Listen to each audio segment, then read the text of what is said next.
There is a secret ritual from thousands of years ago, known as the bridal chamber, and it's the highest sacrament in the ancient Gnostic tradition. In short, it's where one mystically reunites their divine masculine and feminine aspects to restore the complete androgynous being that you were before the fall. And this wasn't a metaphor. The Gnostics believe this ritual actually freed you from the Archon's control and returned you to the Pleroma while still alive. So let's break it down. This is the most mysterious and misunderstood practice in Gnosticism, barely mentioned in the surviving text because it was only taught to advanced initiates, but what we do know suggests it was the culmination of the entire Gnostic path, the moment you literally undo the separation that trapped you in matter to begin with. The main source of this ritual is from the Gospel of Philip, one of the very famous Nag Hammadi library texts, where Philip says there are 5 different sacraments: baptism, chrism, Eucharist, redemption, and the bridal chamber, and the bridal chamber is superior to all of them. Here's the cosmology.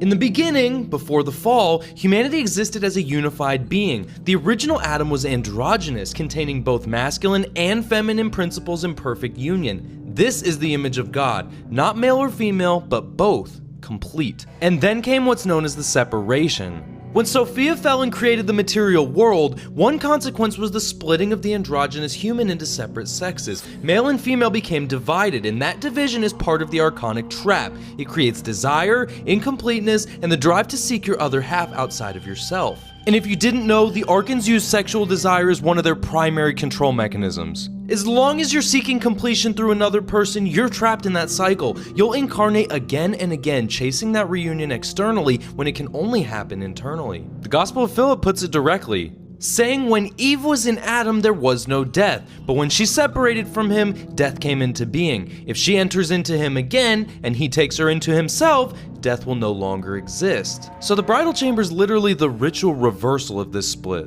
You're mystically reuniting your pneuma, your divine spirit, the masculine principle, with your psyche, your soul, the feminine principle. Not with another person, but within yourself. Now here's where it gets controversial. Some Gnostic groups did practice sacred sexuality as part of this ritual, where couples would engage in ritual union while in altered states, using the physical act as a gateway to mystical reunion. But the Gospel of Philip explicitly states that the bridal chamber is not about physical intercourse. The real ritual was inner alchemy. You're working with the polarities inside your own consciousness, active and receptive, solar and lunar, spirit and soul, and bringing them into sacred union within yourself. Your spirit descended from the Pleroma and got trapped in matter, surrounded by soul and body. The spirit is masculine, penetrating, active, and aware, while the soul is feminine, receptive, and emotional. Now, in most people, they're fighting each other or completely separated. The spirit tries to escape and the soul clings to embodiment. The bridal chamber is what brings them into conscious alignment. The spirit stops trying to escape and instead illuminates the soul, and the soul stops clinging to matter and becomes a vessel for spirit. They marry, they unite, and in that union you become the complete human that you were always meant to be. Some scholars think the ritual involves specific meditations on divine pairings. Christ and Sophia, the Father and Barbello, where you'd contemplate these cosmic marriages and allow that pattern to replicate inside your own being.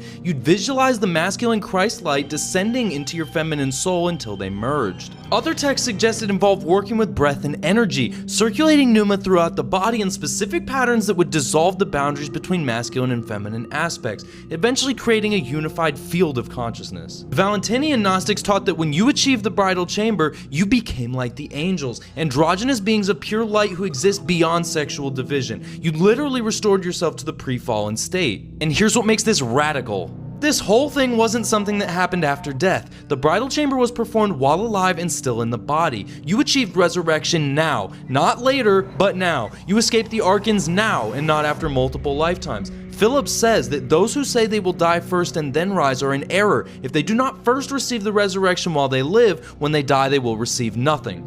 The practical result? Once you've achieved the bridal chamber, the Archons have no power over you. Your masculine and feminine are unified, so there's no desire pulling you back into incarnation. You've become complete, whole, and self-sufficient, and when the body drops, you ascend straight through the gates without being stopped. The preparation for this involved purification too. Not moral purity, but energetic clarity. You had to already have gnosis, already recognize your divine nature, and the bridal chamber was for people who had already done the work and not beginners to Gnosticism. The practice itself likely involved deep meditation on divine union, possibly with visualization of light descending and ascending within you, and possibly working with specific sacred names or invocations. You'd hold the intention of reuniting what was separated and dissolving the boundary between masculine and feminine within your own consciousness. Even some modern Gnostics work with this by meditating on their own inner masculine and feminine archetypes, imagining them as separate beings and letting them dialogue and allowing them to approach each other and finally merging into unified light. When the merger happens, there's supposedly a distinct shift in consciousness,